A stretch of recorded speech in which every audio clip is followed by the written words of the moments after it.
はい、皆様こんにちは。クールジャパン DX サミットオーガナイザーの篠原でございます。今日は、私がナビゲーターをするトップの言葉というトップの経営者の方々に本音に迫るインタビューメディアトップの言葉というのがありまして、その、トップの言葉とクールジャパン DX オンラインサミットコラボレーションで、お届けしたいと思っております。本日の素敵なゲストですね、星野リゾート代表の星野義治さんです。星野さん、よろしくお願いします。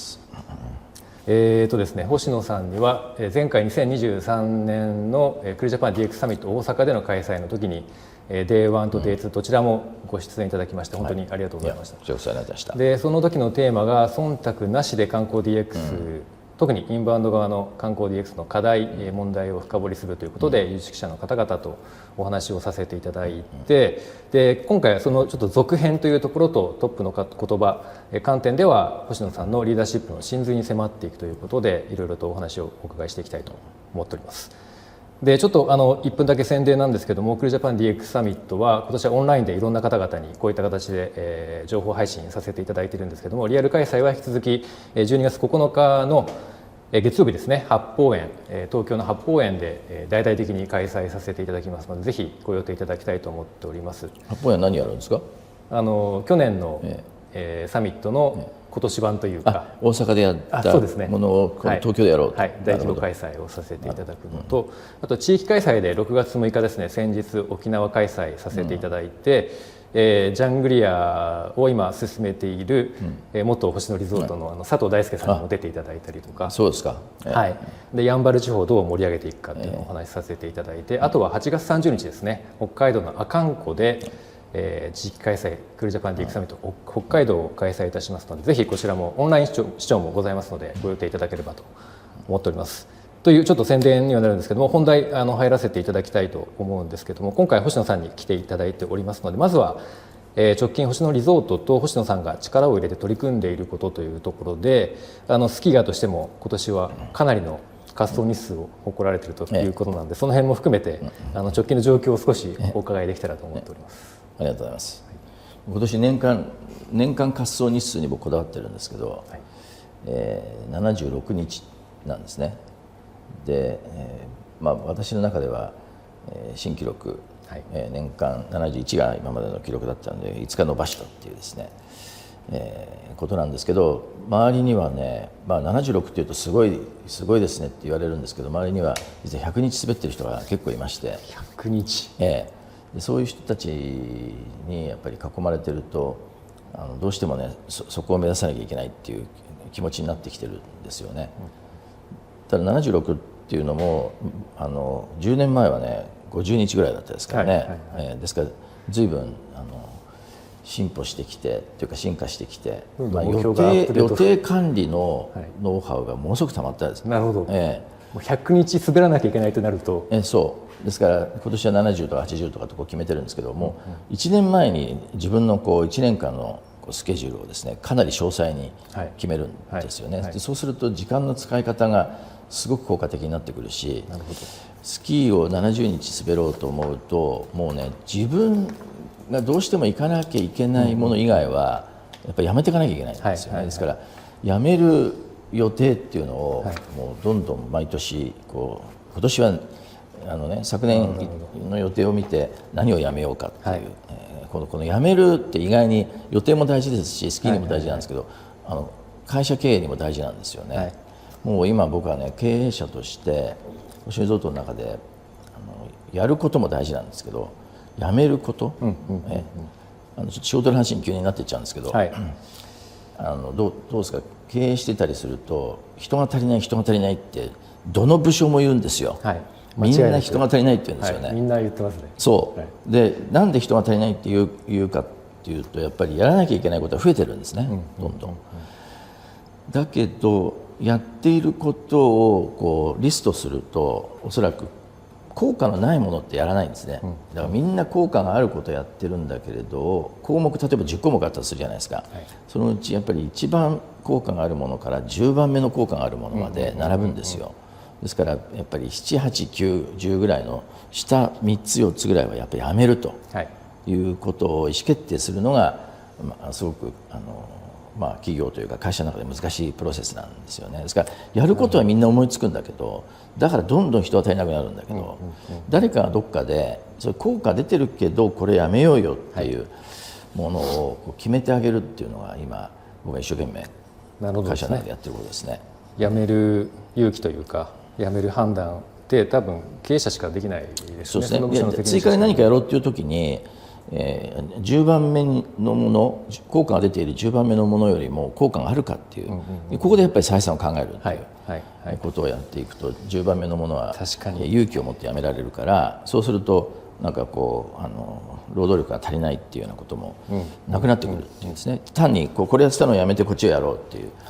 ことに置き換えられていくと、そうしないとね、これ永遠に人手不足は解消しないっていう。間違いないですね。ちょっと肝に銘じなきゃいけないなと僕も思うんですけど、やっぱ戦略そのものもやらないことをどう決めていくかっていう、何にフォーカスするかっていうことが戦略の要点だと思っているので、そのあたりが今星野さんがおっしゃったことだと思います。ありがとうございます。業界的な今インバウンドも戻ってきてます、で国内観光もかなり需要も戻ってきてますっていう中で、その業界の課題だったり、そこから来る経営課題、特にインバウンド関連のところに関しては、昨日NHK の放送も拝見したんですけども、そのあたりどう考えていらっしゃいますか。私がもともと地方の温泉旅館からスタートして今69施設運営させていただいてるんですけど、90% やはり地方なんですよね。ですからインバウンド戻ったっていうんですけど、その戻る前というか2019年のこのコロナの前から、同じ課題は残ったままなんですね。ですから少なくともコロナで一旦ゼロになって戻す時には2019年の課題を解決しながら戻した方がいいんじゃないかと私は提言してたんですけど、なかなかそうはいかなくて、結局2019年のところにあった問題がむしろ悪化してるんですよね。悪化しちゃったまま戻っちゃったっていう。でその問題の内容って何かというと、やはり地域の偏り、東京、京都、大阪、北海道、沖縄っていうですね、この5つだったんですよ2019年。ここで 65% のインバウンド宿泊を取っちゃってたんですね。トップ5都道府県なんですけど、これがですね今どうなったかというと、東京、京都、大阪、北海道、福岡のこのもう大都市圏と、北海道で全体の 75% ぐらいを取っちゃってるんですよね。ですからますます偏っている、それで一応戻ったっていう過去最高っていうことなんだけれども、過去最高の理由は観光地の実力が強くなったっていうよりもどちらかというと円安要因なんですね。ですから2019年までの成長の牽引役はビザの発給だったわけです。ビザを緩和したんですよね。それから今は円安要求だったんで、ですからなんか私の中では観光の実力というか、その本当の体力魅力というものによってじわじわ増えてくるっていうのは健全な増え方なんですけど、ちょっと違った理由で増えちゃっていて、その違った理由で増えたものが一部の地域に集中してしまっていて、でそれがオーバーツーリズムっていうような言葉で語られてしまうっていう。でこれはどっちかというと過去日本の観光が何度も経験してきたブーム作りにすごく似てるんですよね。昔1980年代から90年代にかけてスキーブームっていうのがありました。でそれもブームだったってやっぱしぼんじゃったものすごい勢いで落ちたわけですね。その前に団体旅行ブームもありましたし、あと会社の研修旅行ブームっていうのもありましたし、いろんなブームを作ってきたっていうのが日本の観光のですね、地域によってはなんかカニ旅行ブームっていうのが北海道なんかありまして、実はそれがカニを冷凍にして年間通して出そう、年間通して出した途端にカニ旅行っていうものが少し衰退し始めたりしたんですよね。ですからブーム作りの日本の観光産業の歴史を考えると、私の中では今のインバウンドっていうのは単なるインバウンドブームなんではないか、ブームってことは3000万人超えて伸びてきたのは確かなんだけど、それが円安とビザ発給によるもの、一部の地域に集中して、でこれが何か起こると急に衰退していく、下がっていく可能性っていうのは十分あると思います。本当の実力なのかっていうのが私の中ではその観光産業のもう一度今ねこのまま数字がどんどん伸びてるからいいよねっていうのが一番危ないっていうふうにちょっと感じる部分があります、ありがとうございます。観光庁とか、行政の方々もそこの問題意識はあるなというのは、いろんな方とお話ししていて、それこそこういったサミットとかで、議論していて感じるんですけど、なんかこう集団になると日本人ってどうしてもなんか元々のその現状の部分、そして現状維持から掲げていたその理想的な現状のゴールにどうしてもこうなんか自動的に吸い寄っていっちゃうなっていう、どうしてもなんかそういう空気があるなと思って、ただ一人一人に聞くと、それじゃダメだとか感じてらっしゃるんですよね。で新たなクールジャパン戦略でもやっぱり日本のそのオーセンティックな部分だったり、本物だったり歴史とか文化をしっかりと世界に発信することが健全なインバウンドを作るって言ってるんですよね。なんですけど、じゃあそれ具体的にどうやるのっていうのはまだこれから議論していかなければいけないですし、我々の仕事かなとも思っていたりするんですけど、僕としてはやっぱ世界って今よくアニメとかJ-POP とか、目に見える形でこう日本のことがどんどんファンができていってるんですけど、それ以上に地域文化だったり地域が醸成してきた歴史、そこから生まれた食文化とか伝統文化っていうことがうまく言葉の壁を越えて世界中で伝わり、そこでファンができて、でそこと現地で、消費したりとかなんか体験できるプロモーションができると、単純に例えばデジタルで地域の観光地をプロモーションするのではなく、そういった体験型の何か取り組みがもっとできていけば、自然とこう東京大阪京都ではない地域に足を運んでみようかなっていう、マインドが少しずつ海外で生まれてくるんじゃないかなと、それが本来クールジャパン戦略が目指すべきところで、そこで圧倒的に足りてないのがデジタルだったりデータの利活用ということで、結構声を高く大きく言わせていただいてるんですけど、僕はちょっとそこなのかなというところですね。はい。やっぱりインバウンドにおいてはやっぱり僕はそうですね、長期的なサステイナビリティにやっぱり不安を感じている、でそれはKPI が日本の観光の KPI っていうのが、ちょっと十分ではないですよね、十分じゃないというのはとってもある意味丁寧な言い方なんですけど、やっぱり前年のとの入り込み数だけでこう評価するわけですよね。で前年よりも何人多く来たかで、各観光地が自分たちがうまくいってるかうまくいってないかの指標になってしまっていて、でそれがどっかでキャリングキャパっていうんですけど、その地域が許容できるキャパをこう超えてくる、または満足度が落ちているにもかかわらずそれに気づかない状態で数を伸ばしていってしまう、数が伸びてるからうまくいっているんだとか、実はもう顧客の満足度っていうのはどっかでキャリングキャパを超えていくとマイナスに転じるんですよね。でそこを把握できてないっていうのがやっぱり今までブームを作ってきた理由ですし、それも今回なんか私はちょっと感じるところですね。時の昔のいろんなさまざまな旅行ブームを作ってきた観光産業が今またこのインバウンドブームっていうのを作ってしまってるんではないかっていう懸念ですよね。でこれどうやってKPI を数から質にこう変えていくかってことも大事ですし、それは国全体としてのね管理の仕方としては数も大事なんでしょうけど、やっぱり各地域がもっと数を増やそうっていうところだけではなくて、どうやったらいらっしゃってる方々の質をしっかりと維持向上できるかっていうところにKPI を置くっていうことがすごく大事だと思いますよね。ありがとうございます。ブームは去りますもんね。そうなんです、全部去っちゃったんですよ。もう最後に作れるブームかもしれないです、インバウンドは。ですからこれをブームで終わらせてはいけないっていうのがすごく大事なポイントだと思いますね。そのブームで終わらせないためにも、国内観光旅行者へのホスピタリティも大事ですし、そこがベースにあって、でそこからプラスアルファのインバウンドというところで、そこをサステナビリティにやっていく上ではずっと提唱されていらっしゃる、ステークホルダーツーリズム、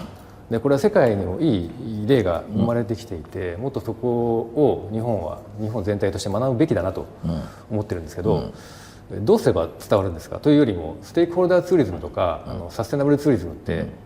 言い換えるとレスポンシブルツーリズムっていうかもしれないですけど、旅行者自身にさえもその何かを求めるっていう旅行に対して、デスティネーションに対してしっかり責任を持つっていうことだと思うんですけど、そのあたりどう実行していけばいいんですか。やっぱりその何がその観光産業がうまくいっているかっていうこの定義ですよね。その定義の KPI がその入り込み数だけだとどうしても間違った方向にガーッとみんなが向かっていくっていうことがあるんですよね。ですからやっぱり質的なものをどういう項目を質的なものとして評価し、それをどうやって数値化するかっていうのはすごく重要です。そこさえできると意外に地域や私たちもですね、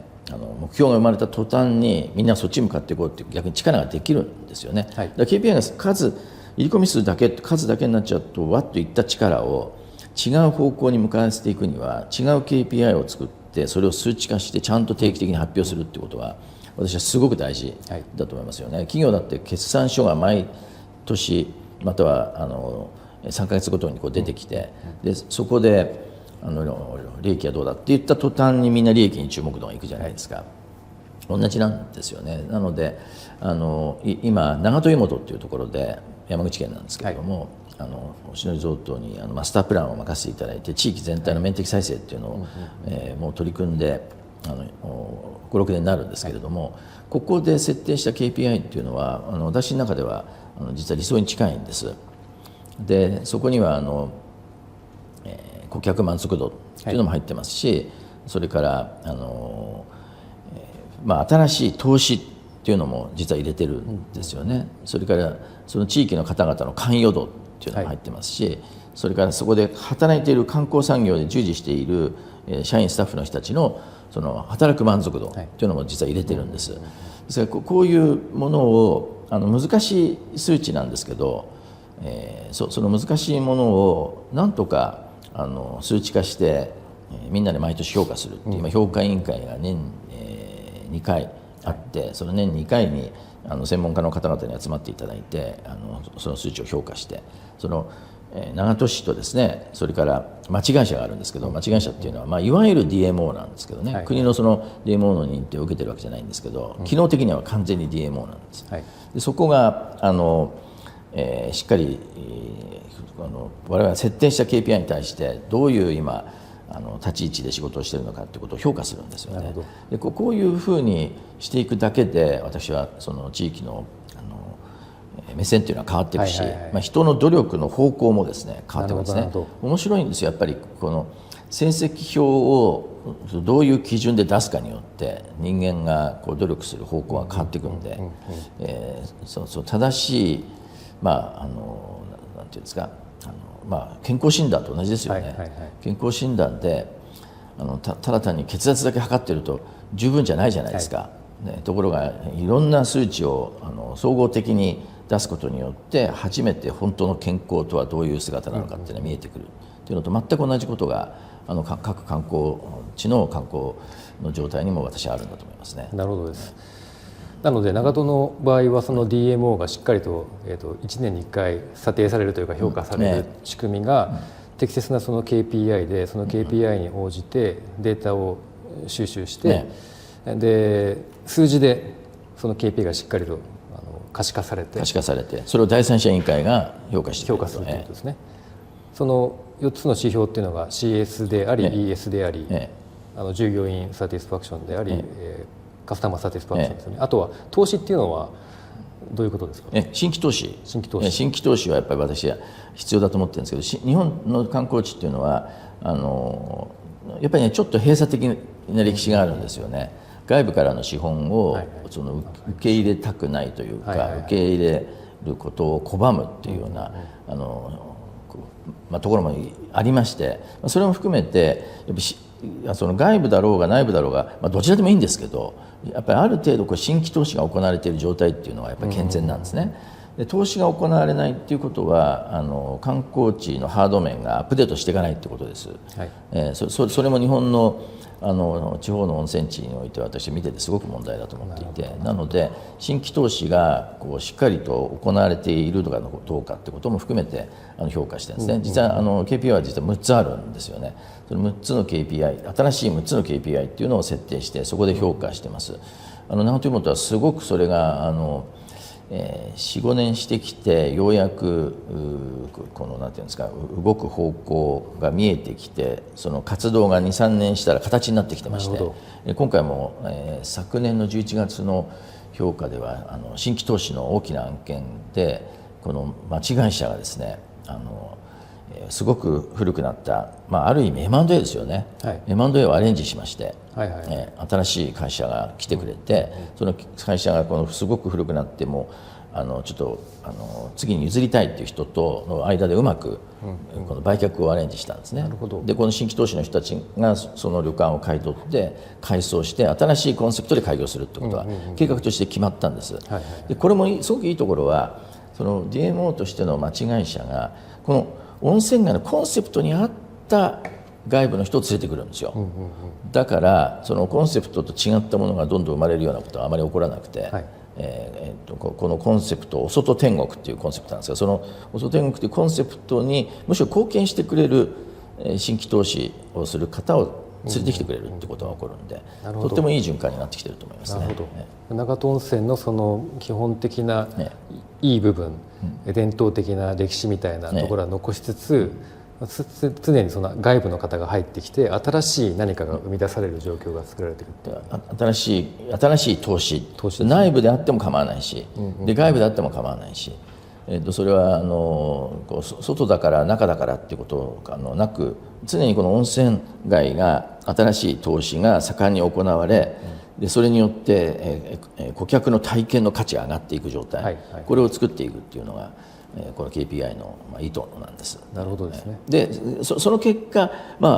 そういう状態、社員が満足していて、お客さんも満足度が高くて、常に新規投資が行われていてという状態が維持されていくと、それは入り込み数は自然に伸びますよね。そうですね。自然に伸びるし、その伸びた時の数字は私はなんか持続可能だと思ってるんですよ。サステイナブルだってことは。そういう形で伸びた分っていうのはサステイナブルっていうことですね。そうです。ブームではない。はい、ちなみにもう一個あった寛容度っていうのは、これまた CS とは違う指標の。そうですね。住民の寛容度。住民の寛容度。そのプロセスにどのくらい関与してくれているか。観光地は住民の方にとって住民の方々の中でも観光関連の仕事している方も多いんですね。例えば八百屋さんでも実は観光地にある八百屋さんというのは一部観光客がかなり買ってるわけですよ。道の駅なんか見てもそうじゃないですか。はい、それからお土産屋さんもいますし、カフェやってる方があったり、それからバーをやってる方がいたりっていう、こういった方々はどちらかというと今まで観光地の意思決定から私はなんか外されてた感があるんですよね。観光地の意思決定というと大体大きな旅館の経営者とか、はい、それから温泉組合のトップとかですね、こういう人たちがだけでものを決めてたとかあるんですけど、私はそういう泊まりとか交通とか大きなものに関係していない地域に住んでいらっしゃる方々プラスその地域に住んでいらっしゃって小さなビジネスをやってらっしゃって、それが観光客にとっても大事な価値を生んでいる、はい、こういう人たちがどう観光地の将来の方向性の意思決定に参加できるかということもすごく重要なんですね。例えばこういう人たちが参加すると何が変わるかというと、やはり連泊推進ということに関してすごくやっぱり興味を持ってもらえるんですよね。連泊推進って何でかというと、バスで来て1泊だけして帰っていくみたいなのは比較的地域に落ちるお金って少ないんですよ。で宿泊には落ちますし、交通には落ちるし、新幹線や飛行機もいいかもしれないけど、地元にその場所に落ちるお金の量っていうのは実は連泊してもらうことによって劇的に上がっていくんですよね。ですから観光消費額全体の中で交通とか宿泊とかホテルとか以外のところにどのくらい、アクティビティとかですね、それからエコツーリズムのそのツアーとかガイドとか、はい、スキーなんかもガイド大事なんですけど、こういったところが、地元に落ちるお金であり、実はその地域に住むその住民のその人口の維持とかですね、それから経済のレベルのその向上なんかにはまさにその地域のお金が落ちないと観光がやってることの効果っていうのは半減するわけですよね。ですからその地元に落ちるお金を増やしていくためにはやっぱり連泊をしていただいて、そうすると中日ができてきますから、そうするとカフェとかバーとか場合によっては旅館以外で食べる夕食とか、それからお昼とかですね、そういう活動がまた消費額が増えていく、っていうところにもっと強い意見を出してもらうためにも、私はそういった方々がこの観光地の将来の意思決定に参画することはすごく大事だと思います、それがまさにステークホルダーツーリズムなんです。そうですよね。レスポンシブルツーリズムって言っちゃうとなんか旅行者にだけ、いろんな制約を、責任を感じてもらおうみたいな呼びかけなんですけど、ステークホルダーツーリズムっていうのは旅行者にももちろん分かってもらいたいんだけど、それだけじゃなくてその地域の人たち、地域で観光事業をやってらっしゃる、またはやってないただ住んでらっしゃる方々も含めて、地元に対するその貢献、そして観光産業という、この3者がですね、それぞれ観光からフェアなリターンを取ろうというところが、ステークホルダーツーリズムの概念だと私は思ってますね。ステークホルダーツーリズムを推進するためのその機能としての KPI をしっかりと定めて、でそこはその旅行者だけではないですし、宿泊業だったり観光業だけではなく、その地域住民で観光におそらく多少は関わっていくであろう地域住民、地域の会社さんを含めた形で KPI を定め、それを年一でしっかりと評価していくっていう、でその機能させるために DMO が存在するべきで、そうです。で投資っていうところに関わってくるかもしれないですけど、やっぱりでさらにちょっと次の話題の観光 DX だったり、その DMO の課題問題っていうところにもつながっていくんですけど、DMO があまりにも機能してないんじゃないか議論ってあるじゃないですか。機能しているこの長門温泉だったりとか、いくつかポコポコとこういい事例生まれてきてるんですけど、まだまだその観光協会のノリで団体旅行を仕切ってたような時代からの、そしてその自治体だったりその行政からの補助金というかですね、財源がそこに縛られてしまっているみたいなしがらみがあったのか、そこの脱却がなかなかできてないっていうことが、原さんも原教授もおっしゃっていることだと思うんですね、この本の中で。そこが変わるとまた一つ地域の活性化っていうところのレベルも変わってくるんじゃないかなと僕が今考えているところ。DMO はやはり世界的に今その観光地の成長においては欠かせない機能として、認められてますし、その内容面、活動の内容面での進化っていうのはもう過去10年間で劇的に進化しているところなんですよね。もちろん日本の観光庁もそれに気づいてそこに行こうと、 DMO はこれからの日本の観光にとって大事だ、特にインバウンド時代においては大事だということでやってるんですけど、その最初の立て付けのところでその DMO を作るとやっぱり補助金が出るっていう構造があって、なのでどちらかというと DMO の機能は必要だよねっていう地域の理解のもと立ち上がった DMO よりも、どっちかというと補助金をもらうための受け皿としての DMO が増えたんですね。ですから確かに数だけは増えたんだけど300ぐらい、本当に機能している、または本当に DMO の機能とは何なのかってことが分かって活動しているところっていうのはまだまだ少ないんですね。せっかくこれ誕生したので、これをどう本来の機能に戻していくかってことがこれからすごく大事なテーマなんだと思いますね。でやはりその DMO の本質的なポイントっていうのはやはり地域全体の全体最適のためにその権限と予算を集中するっていうところにあるんですよ。地域全体の戦略、ここの地域は他の観光地と戦ってるわけですから、競争してるわけなんですね。でこの地域の競争力を高めるために、予算と権限を集中する、だから正しい戦略を素早く実行できるわけですよね。ところが日本は1960年代70年代の時代に時代はすごく東京オリンピックとかですね、世界から万国博覧会でいらっしゃる方々にちゃんとおもてなしをするために、観光地のですね宿泊施設のアップデートをしようとかって、当時は当時ですごく大事な目的があって、そのホテル協会、観光協会、そして旅館組合っていうのはできたわけですね。国際旅館連盟なんていうのもあるわけですよ。はい、でこういったものが当時のまんま残ってきていて、でその当時のまんま残ってきているものがいろんな観光地における役割を今担っているわけですね。はい、担ってるんだけどこれからは DMO だっていう時にはやはり私はこっちを一旦解散して、で DMO に予算と権限を集中し、そこにその、戦略的な経営ができる経営者を連れてきて地域観光の戦略をもう全体最適でやるということになきゃいけないんですけど、なんとなく日本の場合この温泉組合観光協会いろんなものが残っちゃったまんま DMO が追加されたんですよね。はいはい、でこの今までいろんな地域の観光については担ってますから、それぞれが。だからますます利害関係がですね、はい、こう複雑になり、予算と権限が集中するどころか曖昧になってるわけですよね。でそれが DMO がまだまだ誕生はしたんだけれども十分に機能しきれてない一つの僕は理由だと思いますね。なるほど、観光協会がそのまま DMO と名乗ってるところもないですか？あるかもしれないですよ。いろんな種類のものがあるんですけど、はい、いろんな形で誕生してそこにホテル協会観光協会にとっても何をするにしても予算が必要ですからね。でその予算の確保の一つの形として DMO という形をやっぱり取ったところも多かったと私は思いますね。ですからやはり私の中では本来は予算と権限を集中して全体最適な戦略を実行するんだということが DMO の本質なんであれば、もう今までのその昭和にできたいろんな観光の一旦やめて DMO に本当に集約できるところに補助金をつけますというようなその形にすればよかったのかもしれないですけど、今はそうなってないので、今できている DMO をどうやって機能するかという方向にちょっと大きく舵を切っていかないといけない時期だと思いますね。機能としては DMO は全体最適するための司令塔として、でそこに予算と権限が集中されているべきだとそうですいうことですよね。それをすれば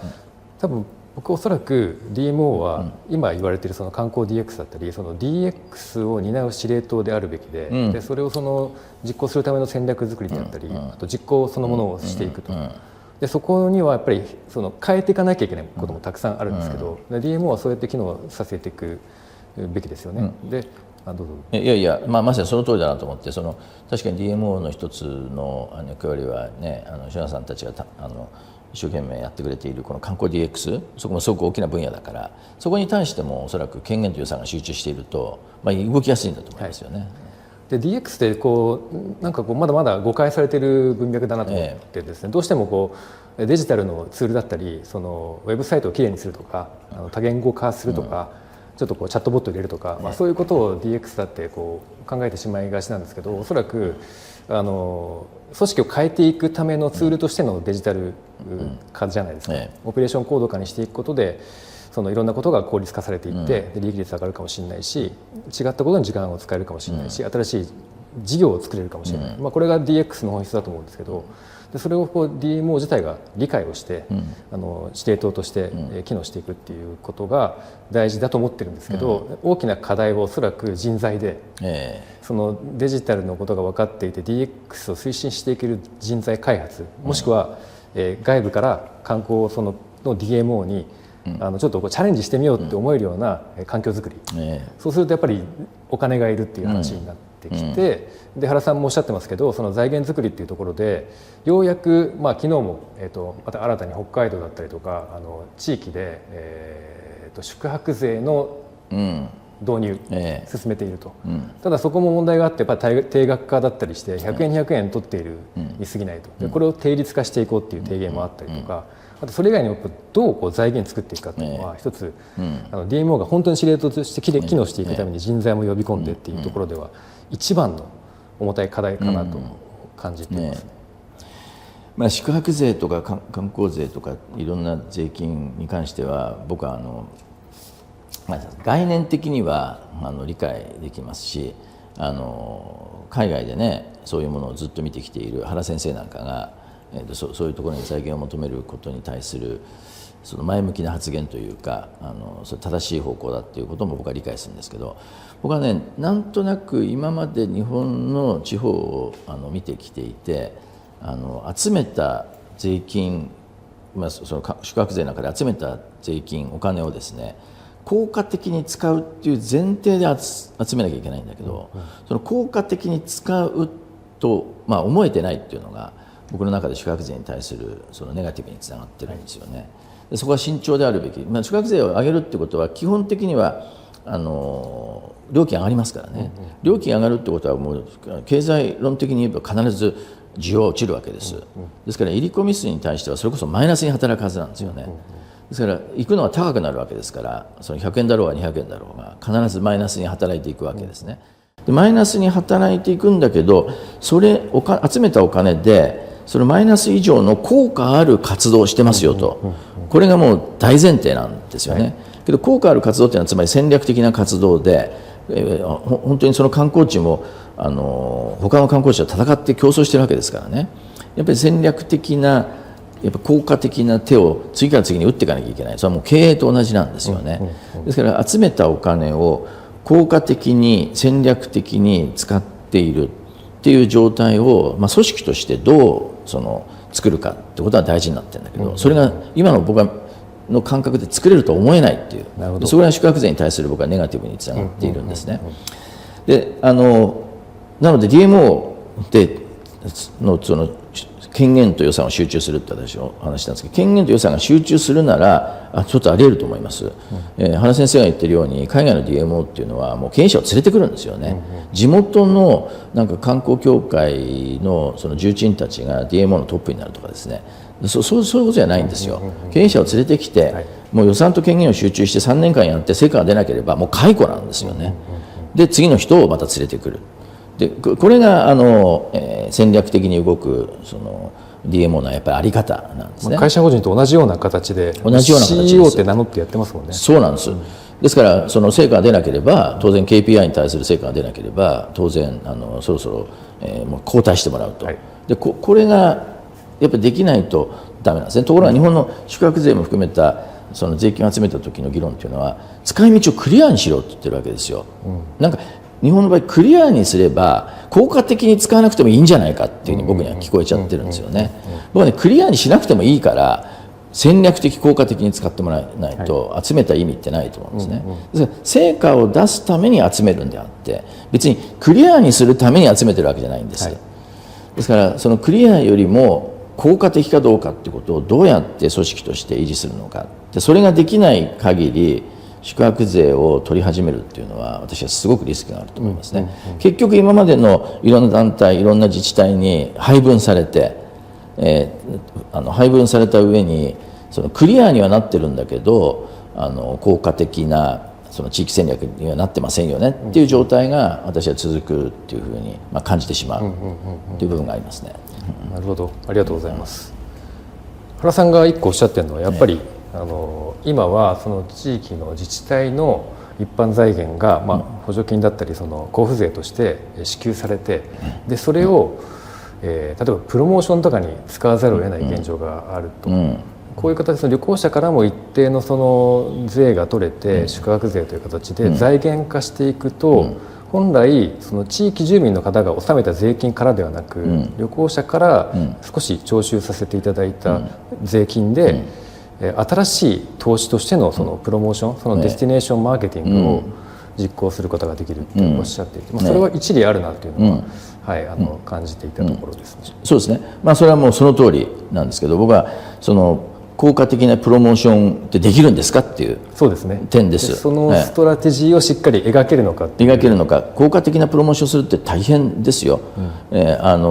大体どこの自治体さんに行っても日本の地方の場合温泉があって食べ物が美味しくて、魚は美味しくて、そして自然はきれいで、そして人は優しい、もう相場な的なパンフレットがこう出来上がるわけですよね。それは戦略になってないっていうことなんですよね。ですからその戦略的に効果的なプロモーションっていうのはすごく地域の御用取るのも難しいし、なのでそれが賛成反対っていちいち取ってるんじゃなくても3年間それで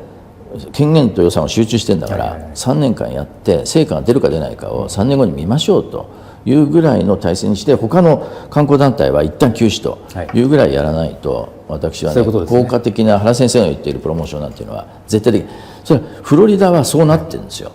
だから原先生はそういう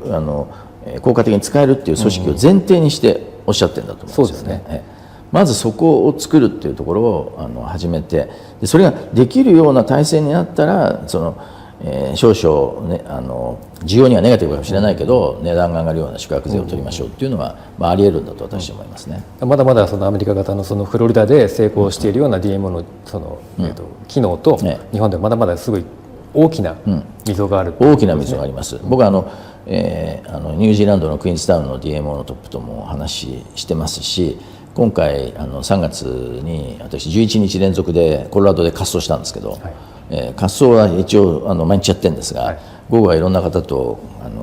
ヒアリングしたり議論したりする場にしてるんですが、ブリッケンリッジっていうスキー場の DMO のルーシーさんという人とお話したんですけど、素晴らしいですよね。彼女にはやはりその予算と権限とスタッフが充実していて、でブリッケンリッジの中長期的なその戦略的方向もすごく明確になってますし、で成果も出てきていて、でその成果に対してその地域の人たちのやっぱサポートはものすごいんですよね。ですから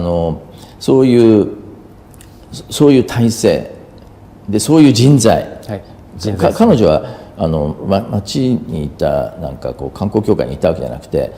実は他のスキー場実は経営してた CEO なんですよ。でその人を連れてきてるわけですよね。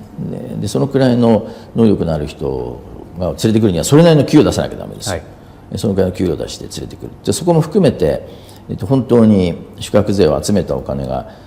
そういうふうな、その体制と作りに使われるんですかっていうところの方が私はすごく不安を感じてますね。ありがとうございます。ちょっとDMO がしっかり機能するためにデジタルを起点とした戦略作りだったり、どう DX につながっていくかというところは我々の仕事でもあるので、ちょっともう少し頑張って全国に展開していきたいなと思ってるんですけども、そうですね、話題としてはやっぱ観光 DX っていうところでもう一点だけ、僕の中で星野リゾートの、いわゆる DX の理解は、なんていうんですかね、これだけスマートフォンが普及してきて、旅のなんていうんですか、予定の立て方だったり予約のところが変わってきた中で、いち早く予約のシステムみたいなことを内製して、徹底的にアップデートを図って、いわゆるOTA というところに縛られない、予約直予約のこのフロー作りっていうんですかね、ここに着手したことによって、まずそこでしっかりと高い利益率が保てるようになる、で OTA に縛られないビジネスモデルが完成するっていうところと、直で来てもらえると、さらにそこのサイトの中でこの予約した後の滞在のさっきの連泊の話もそうですし、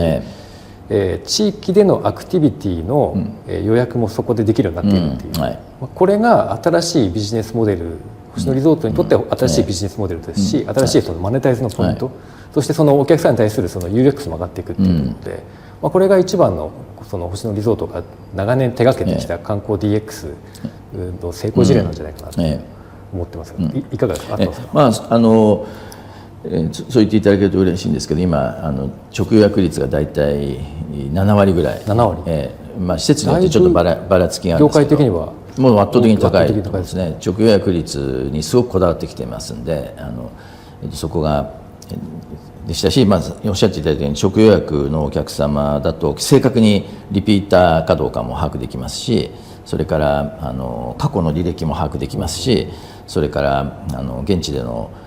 好みも含めて活動アクティビティのアレンジもできるんで、直予約が高いっていうことが全体の顧客満足度の高いレベルに維持することにつながっているっていう、こういういい関係なんですね。で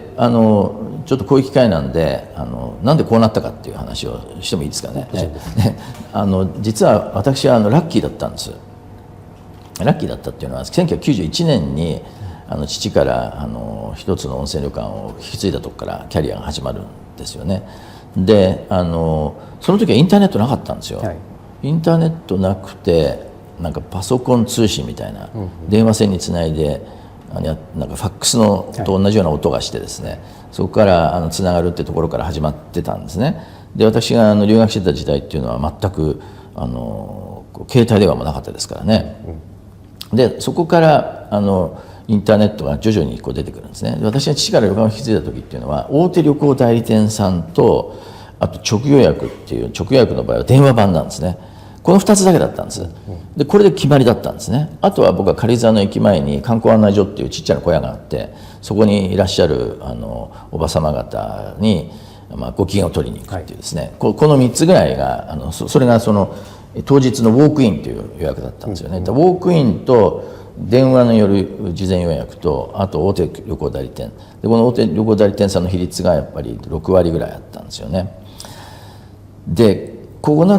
るとやっぱり交渉力ってないんですよ。なかなか交渉力を持てなくて、すごく自由なマーケティング活動っていうものから自分が情報発信して顧客に直接アプローチするってことはなかなかできない規模だったですし、業界だったんですね。なのでなんとかもうちょっと自分たちから積極的に顧客に直接自分たちの魅力をですね情報発信するような世界にならないかなっていうことでいたわけです。そうしたら楽天市場の三木谷さんが楽天市場を立ち上げるっていう時に、僕初めてインターネットっていう存在を彼から聞いたんですよね。軽井沢にいらっしゃった時に、これからは星野さん直接お客さんにホームページっていうのを作れば自分たちの魅力を直接伝えられますよっていうんで、僕楽天市場にそれでお店出したんです、っていうのは1995、6年なんですよね。なのでインターネットの成長というかが誕生した時から、そのホームページっていうものが使える、それからスマートフォンにまた変わっていくっていうところを全部その誕生とともに自分もその DX に関する知識や技術も含めて進化することができたっていうところはすごく僕はラッキーだったと思うんですよね。で僕の中では当時だからそうやって僕はホームページを初めて作って直接お客様とつながれる時代が来たんだ、夢の世界がインターネットなんだと思って一生懸命そこも取り組んだんですけど、途端に OTA さんというのが現れて、OTA さんというのはエクスペディアとかブッキングとかですね、それから日本の国内にもたくさんオンラインのトラベルエージェントがあるんですけど、こういったところが現れてなぜか三木谷さんが言っていた話とはだいぶ違う世界になってきちゃったんですよ。直接つながれるって言ったのに、僕らと顧客の間にいろんな OTA さんがむしろ乱入してきちゃって、インターネットの前の時代の大手旅行代理店さんの方がよっぽどシンプルだったって感じ始めて、でそれで私は直予約にこだわり始めたんですよね。最初の話と全然違うじゃないかって思い始めて、やっぱり直予約に意地でもこだわるっていうんですか、意地でもこだわる、採算とか考えずに意地でもこだわっていくことによって、やはり直接顧客と私たちのそのコミュニケーション、ここが僕はリゾートとかホテルのマーケティングの基本だと思うんで、直接のコミュニケーションをやっぱり維持したい、でそれがそのまんまその意地を張りながら来てしまった。でそれをやるためには会社のリソースもそれなりに使ってきたんで、今があるってことなんですね。ですから今突然始めて直予約が60-70% っていうわけではなくて、もう91年のそのインターネット誕生の時からの経緯の中で今があるっていう、そういう感じなんですよね。その集客に本当困ってるっていうその体感がずっとあるので、やっぱインターネットの歴史のそのアップデートに敏感だったっていうことなのかなっていうのと、カオスゾーンのいわゆるこの OTA の絵でいうカオスゾーンはもう話が違うじゃないかっていう感覚だったんですか？話が違うじゃないかと思いました。だって直接顧客とホームページを使って対話できる時代が来るんだよっていうふうに三木谷さんは言ってたんですよ、僕に。でところが蓋開いてみたら、その間にもっと複雑な状況が生まれちゃって、こっちの OTA さんに出しているのはなぜかこっちの OTA さんにもうちの部屋が出てたりして、それがなんか全く違う OTA が勝手に評価してたりして、そこが自分の手数料を引いて価格まで変えられちゃったりなんかして、もう完全にカオスな状態になってですね、大手旅行代理店さんと一緒になって地域をキャンペーンしていた時の方がよほどシンプルで分かりやすくて良かったですよね。でやっぱりそういう状態にやっぱり甘んじていてはいけない、自分の世界をやっぱり自分で作らなきゃいけないっていうふうな強い思いを持って必要なテクノロジーに投資してきたっていうのが今の星野リゾートにつながっていると思いますね。ありがとうございます。楽天三谷さん楽天トラベルね、やってますね。そうなんですよ。旅窓っていうのを、楽天さんが買収して、旅窓がそのまま楽天トラベルになっちゃって、95、6年頃におっしゃってたことと全然違う世界になっちゃっているっていう状態なんですよね。ビジネス業界どんどん変わっていくっていうことなんですけど、やっぱそのカオスゾーンだってそこの難しい部分にやっぱりフォーカスして、まさにこれがこの DX の真髄かなと思いました。直予約にこだわる、そのためにシステムを導入するっていう。でよくあるその DX だったりそのデジタル化の誤解っていうのは、ツールを導入すれば何かそこに魔法がかかって、ビジネスがうまくいくんじゃないかっていう、この誤解まだまだ業界の中にあるかな、目的があってゴールがあって、そのためにこのシステムを入れようっていう、これは本当に皆さん共通して理解していかないといけないことかなと思います。結構観光業界の中でも他に DX の事例で、同じ宿泊業界なんですけど、陣屋鶴巻温泉の陣屋さんなんかはしっかりツールを導入することによってそのオペレーションの効率化を徹底的に図って、でそこで作り込んだそのツール自身が今度外部の宿泊業者さんに提供できるようになって、でそこで稼いでいるのが今4割ぐらいあって、これはデータビジネスで宿泊業以外以上に今稼げているっていう、でここのその稼ぎをさらにもともと本業の宿泊業に対して、旅館に対して投資をして、もっとホスピタリティ上げていくっていう好循環、これが本当に DX の真髄かなと思うので、この辺はこういったその好事例をいろいろ業界に対して共有していきたいなと思ってます。僕は自分の仕組みを人に貸そうなんてさらさら思わないですね。それは一つビジネスモデルどうするかっていうところ、競合相手ですかね、ある意味競合相手なので思わないんですけど、考え方の違いかもしれないですけどね。ありがとうございます。ということで次の話題ですね、終盤にちょっと差し掛かっていくんですけども、ちょっとガラッと話題は変わって、トップの言葉観点で、星野さんのリーダーシップ論と教科書経営ということなんですが、教科書経営のところはかなりいろんなメディアでもお話しいただいていて、前回の DX サミット Day1 のところでもお話しいただいたところなんですけども、やっぱりこれからその DMO、先ほどの話で DMO を変革していく上でもリーダーシップ大事ですし、地域創生、いろんなそのステークホルダーの方を巻き込んでいくのも強烈な強力なやっぱリーダーシップが必要だと思うんですね。でリーダーシップの形もいろいろあると思うんですけど、ズバリ変革を成し遂げていくこれからの時代のリーダーシップっていうのは何を目指し、どんなことを掲げていくべきだと考えていらっしゃいますか。いや、それは難しい質問ですよね。なかなかそうですね、リーダーシップはやっぱり一つではないっていうところかもしれないですね。一つではないし、なんですかね、そのあり方っていうのはもう様々なんですけど、僕はよくそのリーダーシップ論とかリーダーの在り方とかでちょっと不満に思うところっていうのは、やはりその日本型のリーダーシップっていうのはなんかみんなの合意を取るっていうことに関してすごく重視している人が多いんですよね。はい、みんなの意見を反映させるというか、みんなの合意を取ってから取ることがリーダーだっていうような感じなんですけど、僕はやっぱり本来はその組織がやっぱ競争にさらされているので、組織が取れる戦略とか組織がやらなきゃいけないそのことっていうのはそんなに選択肢があるわけじゃないと思ってるんですね。ですからその組織がやらなきゃいけないことがもう戦略これしかないっていうぐらい狭い世界なんですけど、その狭い世界に向かうための投資とか、また人の動き方とかやるべきこととかやめるべきこととかっていうことに対しいかにチーム全員にですねそれを伝えそっちに誘導するか、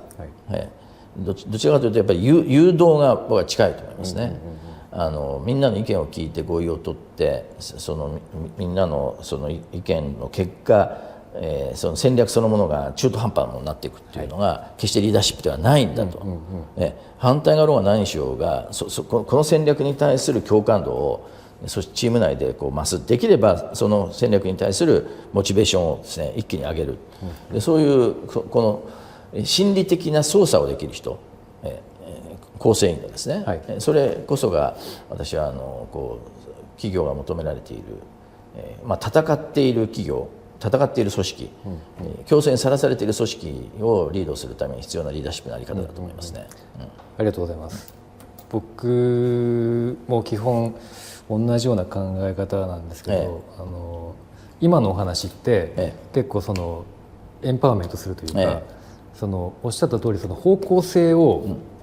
その定めるというか、要はビジョンを作るっていうことかもしれないです。星野リゾートさんだとビジョンも時代によって変わってくるじゃないですか。今は世界で通用するホテル運営会社になるっていうことだと思うんですけど、そういったそのビジョンを掲げれば、あとはそこのビジョン、そこに対して仲間がどういくかっていうところは一緒に共有しながら会話しながら、それがエンパワーメントなのかなって僕は思って、この本勉強させていただいたんですけど、そんなイメージで合ってますか？そうですね。ですから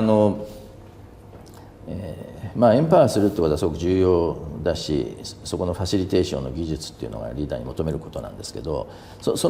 れをやってる間に逆に自分がなんか影響を受けちゃうっていうんですかね、それが僕はリーダーとしての今一つなところだと思ってるんですよね。そのやるべき戦略というのがもう明確にあるならば、そこにどうそのチーム全体を誘導していくか、誘導しながらエンパワーしていくかっていうところがすごく難しいところで、別にそのモチベーションを上げてもらうために戦略そのものをにぶれてはいけない、っていうところが私はすごく大事な部分なんじゃないかなと思いますね。なるほど、なるほど。よく見ていると我々の組織内でもそうですけど、そういうケースが多いんですよ。やっぱりみんなが納得できるように戦略そのものがちょっと中途半端になっていくっていうんですか、でそんな余裕はないはずなんですよね。なので戦いに勝てる戦略がなぜ正しくて、なぜこれをやらなきゃいけないのかっていうことの説明も含めて、組織全体をそちらにやっぱり引っ張っていく力っていうんですかね、それが戦う組織のに必要なリーダーシップなんだと思いますね。それは政治的なリーダーシップとはだいぶ違う、民主主義っていうのはですから戦略的にはなりえない僕は意思決定方式だと思うんですよね。民主主義っていうのはそのみんなの意見をそれなりに反映させていかなきゃいけない、過半数が賛成するということが大前提ですからね、戦う組織のリーダーっていうのは民主主義じゃないんですね、民主主義による合意形成とは大きく違うんだということをやっぱり理解することが大事だと思いますね。なるほどです。ありがとうございます。今戦略っていう話も出まして、前半観光協会だったりその DMO における戦略作りっていう話もしましたけど、現状その星野リゾートという企業が、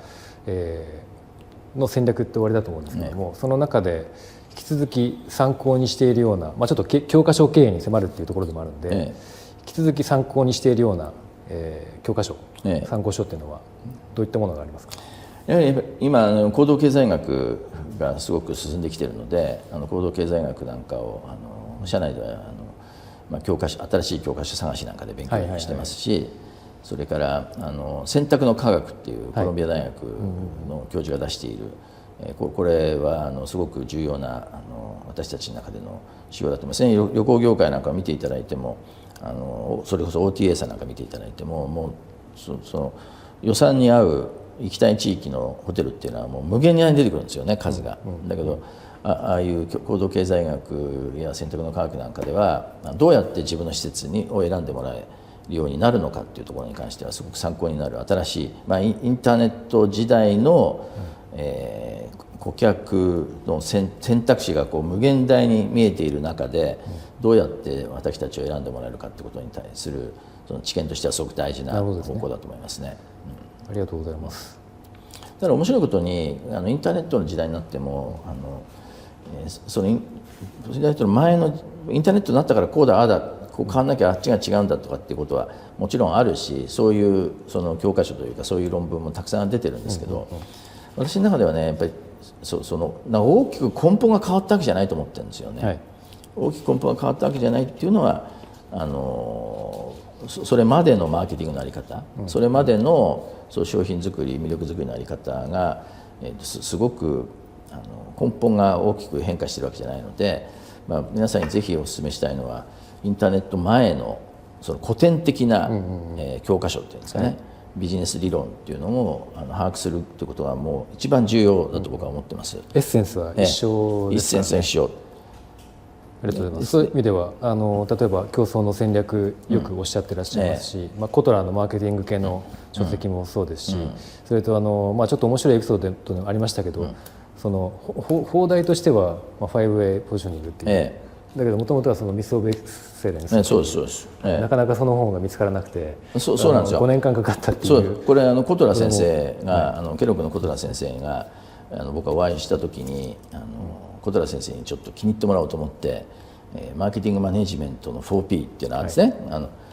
コトラ先生の理論を僕はちゃんと実践して会社経営してますっていうふうにちょっとご挨拶したんですよね。そしたらコトラ教授が「お前まだあんなことやってんのか」もうあれはオブソリートだって言ったんですね。オブソリートっていうのはもう使い物にならないと、時代遅れみたいな。時代遅れで、そのなんていうんですか、返答に僕はショックを受けて「そうなんですか」そしたら普通あれじゃないですか、じゃあ今は何をやればいいんですかって僕は聞いたら、そしたら 5way ポジショニングだっていうふうにコトラ先生が言ったんですよ。でそれで僕は 5way ポジショニングの本をですね、もうありとあらゆる検索をして探して全くない、5way ポジショニングっていう本もなければ論文もないし言葉も出てこないんですよね。それですごい時間がかかったんです。ミス・オブ・エクセレンスっていうタイトルの本に出てくるこの 5way ポジショニングっていう内容についてコトラ教授はそう答えてたんですよね。でその論文に出会った時はやっと見つけたと思ってすごい嬉しかったんですけど、内容はやはり素晴らしかったですね。で内容が素晴らしかった点っていうのは読んでいただければ分かるんですけど、これが今の経営にもシュゾートの経営にもすごく生きてますし、イーズ・オブ・アクセスって言うんですけどね、買いやすさ、買いやすさっていうものだけでも競争力に十分なり得るんだっていう、全てを良くする必要はないんだっていうところがですね、私のその学びで、時のコトラ先生の一言からシュゾートの経営はまた随分進化することができたなと思ってます。よくでも見つけられましたね。すごい頑張って見つけ続けてたんですけどね。で面白いことがありまして、何年か2年前ぐらいだったかな、オンラインでコロナの時だったのでオンラインでコトラ教授とアメリカと結んでの対談があったんですね。その時に今度僕はまたちょっと気に入っていただこうと思って、だいぶ前にお会いした時の 5way ポジショニングを僕見つけて実践してますって自慢したんですよ。そうしたらコトラ教授は「それって何だ?」って自分で言ったこと覚えてないしミス・オブ・エクセレンスっていう本にあるじゃないですかって、コトラ先生が僕に教えてくれたんですよって言ったら、そんな覚えはないっておっしゃって自分でメモされてました。もう一回何ていう本かそのくらい何も覚えてない。あれもすごく衝撃的だったですね。でもその一言が、もう今でも星野リゾートのその経営戦略、脈々と続いてるっていうことですよね。そうですね、やっぱり教科書っていうのは論文はたくさん出てきますけど、自分に合った理論とか論文とか戦略っていうのを選ぶってことは僕はすごく大事だと思ってますし、選んだらある程度それをしつこく追求するっていうんですかね、そうすると初めて成果が出てくるって。ビジネス理論って薬と同じである程度服用しないと効果出てこないんですよ。ですからやり続ける、信じたものをやり続けると実際の成果がじわじわと出てくるってことなので、そこもすごく皆さんに覚えてもらいたいところですね。そんなエピソードのある 5way ポジショニング戦略、非常に面白かったですし参考にさせていただいても、ぜひお読みいただければと思います。ですし、その買いやすさっておっしゃっていただいてきましたけど、直予約を追求していくだったり、そのお客様にとってその買いやすさっていうのはそこにもつながっているのかなと思ってます。そうです。ですから買いやすさ、イーズ・オブ・アクセスっていう5つのうちの1つなんですけど、ここにすごく集中することだけで持続可能な競争力が得られるんだっていうのはこの 5way ポジショニングのポイントなんですよね。でそこはまさにインターネット時代にすごく合っている理屈で、なのでそこへの資源のかけ方っていうのはやっぱり中途半端じゃいけないし、そこが自分たちの強みになるんだっていうことをやっぱりホテル業とかサービス業やってると、食事がどのくらい美味しいかとか、それからお部屋がどのくらい広いかとか、接客がどのくらいうまいかっていうところが大事なんだって思いがちじゃないですか。でそれももちろん大事なんだけど、で我々はそこを重視してますが、この理論によると、そこは競合に合わせておけばいいってことを言ってるんですよ、理論自体は。同じぐらいのレベルでいい、同じでいいんだ、カレーの味は同じでいいんだと言ってるんですね。それよりもカレーの買いやすさがこれから競争力になるんだっていう、そこが僕の中ではやっぱりものすごい衝撃だったんですよね。だってずっと美味しくしようと思い続けてたわけだから、でも今でも美味しくしてるんだけど、その概念的にそれは競合と合わせておくレベルが最も最適なんだとまで言ってるんですよね。そうですよね。はい、だからそれをむしろ美味しくしちゃいけないとまで言っているっていうところに、僕は凄さを、それがこの教授が証明しているっていうところに、この理論の僕は凄さを感じてるんですね。そうですよね。5つの要素があって、またちょっとお読みいただければと思いますけど、その中で、3つはもうレベル3でいい。そうです、その通りです。でグッドを1つ差別化をとして、でも本当エクセレント、市場支配できる要素を1個選べば市場で勝ち続けられるってことですよね。そうなんです、まずくちゃいけないけど、これは同じ味にしとけみたいな、こういうことがありえるっていうのは僕の中ではやっぱり確かにリソースのかけ方としてはね、全部を5つ全部がすごくなきゃいけないっていうともう無理なんだけど、そこが大きな、その中の5つのうちの1つにアクセスがあったっていうところが星野贈答のこの直営規律につながっていると思いますね。そんな 5way ポジショニング戦略も含めて、僕はこれ勉強させてもらってまして、ありがとうございます。でその中で、これ星野リゾートの教科書、星野さんが参考にされてきた教科書をご紹介するとともに、事例とともにお話しされている本なんですけども、僕はだから経営者としては自分の意思決定に自信がないんですよ。今でもそうです。自分の意思決定に自信がないので、教科書通りにすることが大事だと思ってるんですね。直感的な経営判断っていうのは危ないと思ってますし、だから星野贈答には教科書がどうしても必要なんですね。これがむしろ我々の経営方針の中ではすごく大事な、教科書の方がスタッフを説得しやすい部分はあります。僕が直感的に言ってるんじゃなくて、なんとここで証明されている理論なんですとか、なので教科書の使い方っていうのは本当に自分も信じることができるし、社員にとってもプラスになる。世界の権威が言ってるんだっていう。そうですよね。僕もかなりこの中でも参考にさせていただいている本もあったり、例えばリーダーシップっていうところでビジョナリーカンパニーは、皆さん読まれてますけど、もう本当に普及の名作というか、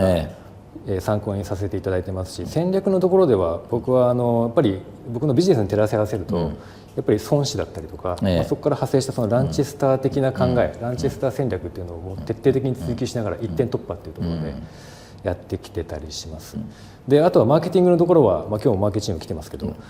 売れるもマーケ当たるもマーケ22の法則、これはもう名作というか、古典中の古典ですよね。そうですね。これは時代は変わっても本質、マーケティングの本質は変わらないというところで、アルライズ教授ですね。ぜひお読みいただければと思います。ですね、ちょっとお時間も迫ってまいりましたので、最後ですね、トップの言葉っていうのは、そのリーダーだったりトップが日々、そして昔から大切にしてきた言葉、そのよりどころとしてきた言葉だったり、あとはその若い次世代のリーダーに対して経営者だったりとか若者に対してメッセージをいただいてるんですけど、最後に、